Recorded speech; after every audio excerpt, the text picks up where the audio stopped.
बिस्मिल्लाहिर्रहमानिर्रहीम। Welcome to my YouTube channel. और जो आज का हमारा टॉपिक है वो है न्यूक्लियस एंड न्यूक्लियोलस।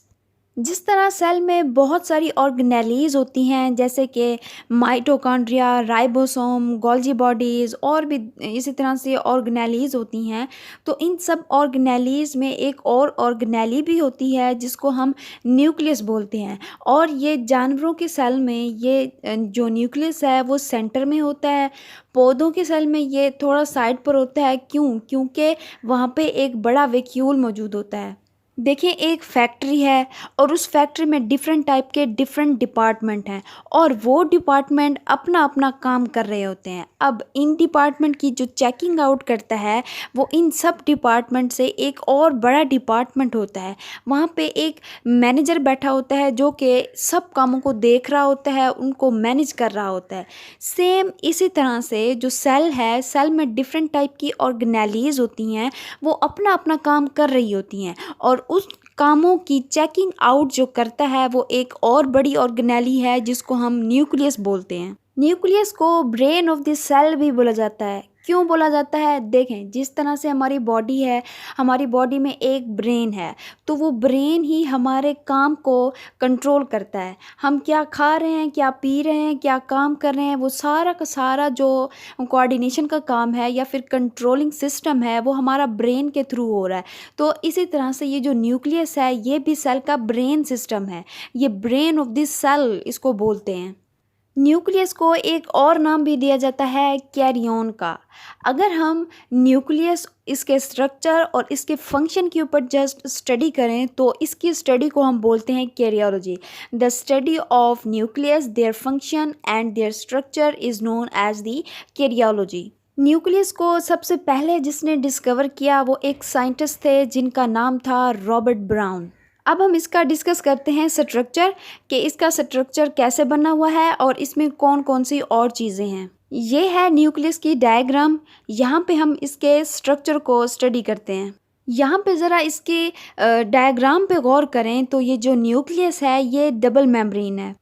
इसकी जो आउटर मेम्ब्रेन है वो साइटोप्लाज्म से कनेक्टेड होती है और इसकी जो इनर मेम्ब्रेन है वो न्यूक्लियस के अपने प्लाज्म से यानी कि न्यूक्लियोप्लाज्म से कनेक्टेड है। कुछ एनिमल ऐसे हैं कि उनके सेल में सिर्फ एक न्यूक्लियस होता है, कुछ के सेल में 2-3 होते हैं, कुछ के सेल में होते ही नहीं हैं। अगर हम बात करें रेड ब्लड सेल की तो जो रेड ब्लड सेल है उसमें कोई न्यूक्लियस नहीं होता। क्यों नहीं होता? क्योंकि उसकी लाइफ स्पैन बहुत ही थोड़ी है, तो वो जल्द ही डाई कर जाता है। इसी तरह से जो ओस्टियोक्लासिस हैं, जो बोन सेल हैं, जो बोन ब्रेकिंग सेल हैं, उनमें एक से ज़्यादा न्यूक्लियस मौजूद होता है। इसी तरह से हम कह सकते हैं कि कुछ सेल्स में न्यूक्लियस ज़्यादा होते हैं और कुछ सेल में न्यूक्लियस क्या होते हैं, कम होते हैं, और कुछ में तो होते ही नहीं हैं। ये जो न्यूक्लियस होता है, सेल में होने वाली तमाम एक्टिविटीज़, सेल में होने वाली तमाम केमिकल रिएक्शन, सेल में होने वाले तमाम के तमाम इंजाइमेटिक रिएक्शन को जो कंट्रोल करता है वो न्यूक्लियस है। तो न्यूक्लियस क्या करता है कि ये कंट्रोल करता है तमाम की तमाम सेलुलर मेटाबॉलिक एक्टिविटीज़ को। इसके अलावा इसमें जो होता है वो जेनेटिक मटेरियल होता है। जेनेटिक मटेरियल इसमें इनक्लोज होता है और इसी न्यूक्लियस के ज़रिए से जो इन्फॉर्मेशन है वो पेरेंट से ऑफस्प्रिंग में कन्वर्ट हो जाती हैं। अब हम चलते हैं इसके स्ट्रक्चर की तरफ और पढ़ते हैं कि किन किन कंपोनेंट से ये एक न्यूक्लियस मिलकर बना है। इसके स्ट्रक्चर में जो बेसिक कंपोनेंट हैं वो है न्यूक्लियर मेम्ब्रेन, न्यूक्लियोप्लाज्म, क्रोमाटन और न्यूक्लियोलस। हम इनको बारी बारी डिस्कस करते हैं। पहला जो इसका कंपोनेंट है वो है न्यूक्लियर मेम्ब्रेन। हम जानते हैं कि एक सेल है, उस सेल में एक आउटर लेयर होती है जिसको हम प्लाज्मा मेम्ब्रेन कहते हैं और उसमें डिफरेंट टाइप की ऑर्गेनेलीज होती हैं। तो उस सेल में मौजूद प्लाज्मा मेम्ब्रेन के अलावा हर ऑर्गेनेली की अपनी अपनी मेम्ब्रेन होती है जिससे वो कवर्ड होते हैं। इसी तरह से ये जो न्यूक्लियस है इसकी भी अपनी मेम्ब्रेन होती है। तो ये मेम्ब्रेन डबल मेम्ब्रेन होती है इसकी, और एक आउटर मेम्ब्रेन होती है, एक इनर मेम्ब्रेन होती है। मैंने पहले भी बताया है कि ये जो आउटर मेम्ब्रेन होती है ये कनेक्टेड होती है सेल के साइटोप्लाज्म से, उसके साइटोसोल से, और जो इसकी इनर मेम्ब्रेन होती है वो इसके अपने न्यूक्लियोप्लाज्म से कनेक्टेड होती है। ये जो दोनों मेम्ब्रेन होती है ना, आउटर और इनर मेम्ब्रेन, इन दोनों के दरमियान में एक स्पेस होती है जिसको हम बोलते हैं पेरी न्यूक्लियस स्पेस। और इन दोनों में जो तकरीबन इनकी जो फासला होता है इन दोनों में तकरीबन 10 से 15 नैनोमीटर होता है। न्यूक्लियर इन्वेलप की जो आउटर मेम्ब्रेन होती है उसके ऊपर राइबोसोम होते हैं, और ये जो आउटर मेम्ब्रेन है इसके अलावा ये कनेक्टेड होती है एंडोप्लाज्मिक रेटिकुलम से। उस एंडोप्लाज्मिक रेटिकुलम के ऊपर भी राइबोसोम होते हैं, इसी वजह से हम उसको रफ एंडोप्लाज्मिक रेटिकुलम कहते हैं। अब हम इस न्यूक्लियर मेम्ब्रेन का फंक्शन पढ़ लेते हैं कि ये क्या फंक्शन परफॉर्म करती है। पहला इसका फंक्शन ये होता है कि ये सेपरेट करती है जेनेटिक मटेरियल को। मैंने पहले भी बता दिया है कि ये जो न्यूक्लियस है इसमें जेनेटिक मटेरियल इनक्लोज होता है, तो इसकी जो न्यूक्लियर इन्वेलप है ये इस जेनेटिक मटेरियल को सेपरेट करती है। किस चीज़ से सेपरेट करती है? क्योंकि हमें पता है ये जो न्यूक्लियस है वो सेल के साइटोप्लाज्म में होता है, तो ये जो न्यूक्लियर इन्वेलप है ये जेनेटिक मटेरियल को साइटोप्लाज्म से क्या करती है? सेपरेट करती है।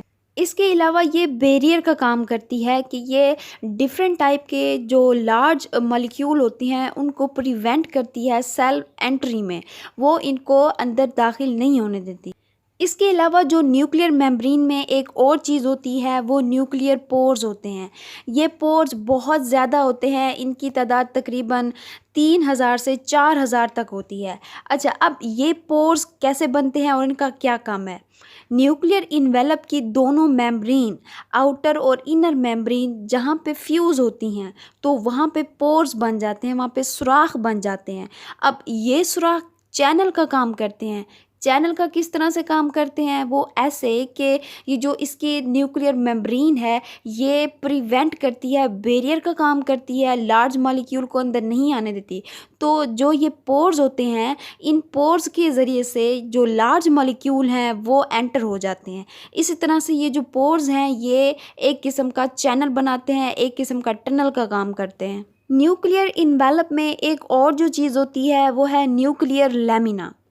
ये न्यूक्लियर लैमिना क्या है? देखें, न्यूक्लियर इन्वेलप में दो मेम्ब्रेन है, आउटर और इनर। जो इनर मेम्ब्रेन है उसके बिल्कुल करीब एक और लेयर होती है, एक और झिल्ली सी बनी होती है, वो झिल्ली न्यूक्लियर लैमिना होती है। अच्छा, इस झिल्ली का काम क्या है? ये झिल्ली ये काम करती है कि ये मेम्ब्रेन को मैकेनिकल सपोर्ट प्रोवाइड करती है। ये तो हमने डिस्कस किया इसका फर्स्ट कंपोनेंट न्यूक्लियर मेम्ब्रेन। अब हम डिस्कस करते हैं न्यूक्लियोप्लाज्म को। ये जो न्यूक्लियोप्लाज्म है जो न्यूक्लियस के अंदर होता है इसका अपना ही फिर एक अलग से स्ट्रक्चर है। उस स्ट्रक्चर में डिफरेंट टाइप के फिर और कंपोनेंट पाए जाते हैं। उन कंपोनेंट में जो पहला कंपोनेंट है वो है क्रोमाटिन, फिर इसके बाद न्यूक्लियोलस, एंजाइम और न्यूक्लियोटाइड होते हैं। यहाँ पे अगर हम इसकी डायग्राम के ऊपर ज़रा गौर करें, इसके न्यूक्लियोप्लाज्म में जो थ्रेड लाइक स्ट्रक्चर हमें नज़र आ रहा है, जो बारीक बारीक धागे हमें नज़र आ रहे हैं, इनको क्रोमाटिन बोलते हैं। अच्छा, बहुत सारे स्टूडेंट ऐसे हैं जो कंफ्यूज होते हैं कि क्रोमाटिन और चीज़ है, क्रोमोसोम और चीज़ है। सो हम इसको डिस्कस करते हैं कि ये दोनों चीज़ें हैं क्या। देखें, जब एक सेल इंटरफेज में होता है, यानी कि जब वो डिवाइड नहीं होता, जब वो 1 से 2 सेल में कन्वर्ट नहीं होता, वो इंटरफेज में होता है, तब वो एक धागे की शक्ल में होता है। उस फिर स्ट्रक्चर को हम नाम देंगे क्रोमाटिन का। इसके बाद जब वो डिवाइड हो जाता है तो वो जो थ्रेड लाइक स्ट्रक्चर था क्रोमाटिन, वो थोड़ा क्या हो जाएगा, थिक हो जाएगा और हमें वाज़ेह तौर पर नज़र आएगा। तो तब हम उस स्ट्रक्चर को बोलते हैं क्रोमोसोम। अगर हम इस न्यूक्लियस को सेल से थोड़ा बाहर लेकर इसको एग्जामाइन करें, हम देखेंगे कि ये जो क्रोमोसोम है, एक इसमें इसकी ओरिजिनल फॉर्म है और एक इसके साथ कॉपी अटैच है। वो कैसे? जब एक सेल डिवाइड हो रहा होता है तो वो डिवाइड होने से पहले अपने आप को डुप्लीकेट कर लेता है, यानी कि वो अपनी सिस्टर क्रोमाटिड बना लेता है। इस तरह से वो डबल हो जाता है। अगर हम फिर इस क्रोमोसोम को स्टडी करें, इसके अंदर का स्ट्रक्चर देखें तो इसमें फिर और स्ट्रक्चर होता है। जब हम क्रोमोसोम की स्टडी करते हैं, क्रोमोसोम को जब हम एग्जामाइन करते हैं, उसको माइक्रोस्कोप के नीचे देखते हैं तो उसमें क्या होता है, वो जो एक थ्रेड लाइक स्ट्रक्चर होता है वो कॉइल की सूरत में उसी क्रोमोसोम के अंदर इनक्लोज होता है, वो सुपर कॉइल्ड होता है। उस स्ट्रक्चर को या उस थ्रेड लाइक कॉइल को हम बोलते हैं डीएनए। अब अगर हम क्रोमोसोम में से डीएनए को निकाल लें तो डीएनए का फिर और तरह से हमें स्ट्रक्चर नज़र आएगा। DNA actually double stranded molecule होता है और इसके जो एंड होते हैं ना, उसके ऊपर प्रोटीन अटैच होती है।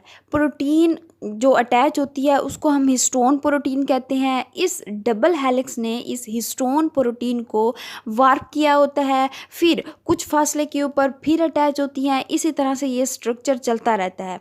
अगर हम फिर डीएनए को गौर से देखें तो उस डीएनए में हमें सेगमेंट्स नज़र आते हैं, हमें टुकड़े उसके नज़र आते हैं। ये जो टुकड़े होते हैं एक्चुअली ये एक जीन का काम करते हैं। ये जो जीन है, जीन डीएनए का स्मॉलेस्ट पार्ट होता है और ये स्पेसिफिक कैरेक्टर को कंट्रोल करता है। जिस तरह से एक यूएसबी होती है और उसमें हम अपना डाटा स्टोर कर लेते हैं, तो इसी तरह से ये जो जीन है ये भी एक यूएसबी का काम करते हैं और इसमें जो सारी की सारी बायोलॉजिकल इंफॉर्मेशन होती हैं वो सब स्टोर होती हैं इसमें। हमारे पूरी की पूरी बॉडी का जो डाटा होता है वो इसी जीन में स्टोर होता है और यही जीन है जिससे करैक्टर पेरेंट्स से ऑफस्प्रिंग में ट्रांसफ़र होते हैं।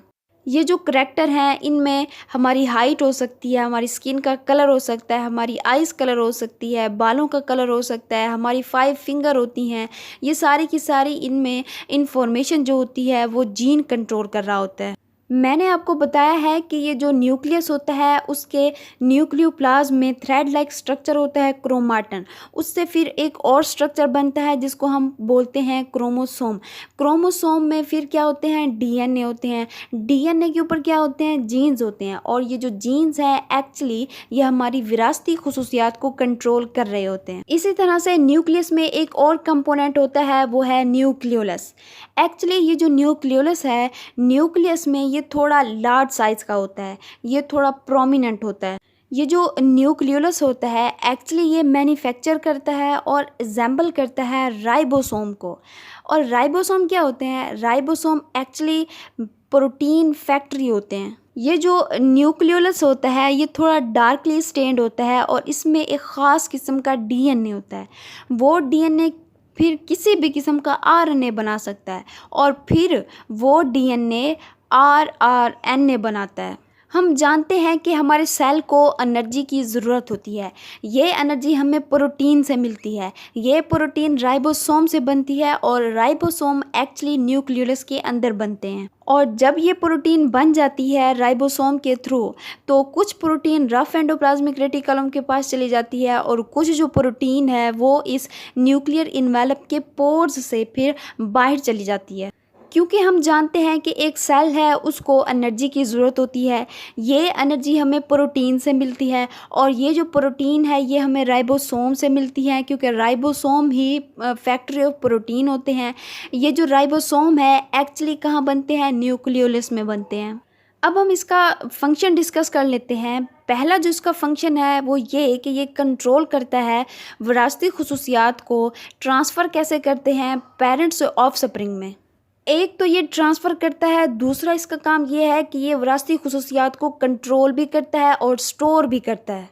इसका जो एक और मेन काम है वो प्रोटीन की स्टोरेज है। हम जानते हैं कि ये जो राइबोसोम है वो क्या है, प्रोटीन फैक्ट्री है। ये जो राइबोसोम है ये न्यूक्लियोलस में बनते हैं। न्यूक्लियोलस में कैसे बनते हैं, राइबोसोमल के पास एक अपना आरएनए होता है जिसको हम राइबोसोमल आरएनए कहते हैं। उसी राइबोसोमल आरएनए के पास फिर सारे की सारी इंफॉर्मेशन होगी, उसी इंफॉर्मेशन से फिर वो प्रोटीन बनती है। इसका एक और जो मेन काम है वो है सिलेक्टिव ट्रांसपोर्टेशन। अब इसका क्या मतलब है, हम जानते हैं कि ये जो न्यूक्लियस होता है उसके पास न्यूक्लियर इन्वेलप होता है, उसके पास जो न्यूक्लियर मेम्ब्रेन होती है वो ये सारा काम करती है। वो क्या काम करती है कि ये जो लार्ज पार्टिकल होते हैं, जो लार्ज मॉलिक्यूल होते हैं, वो अपने अंदर उसको दाखिल नहीं होने देती, और जो स्मॉल मॉलिक्यूल होते हैं, स्मॉल पार्टिकल्स होते हैं, वो इनको अपने अंदर दाखिल होने देती है। ये तो था आज का हमारा lecture. So if you understood this video, please like, share and subscribe. Also do support women empowerment. Keep care of your self. अल्लाह हाफिज़।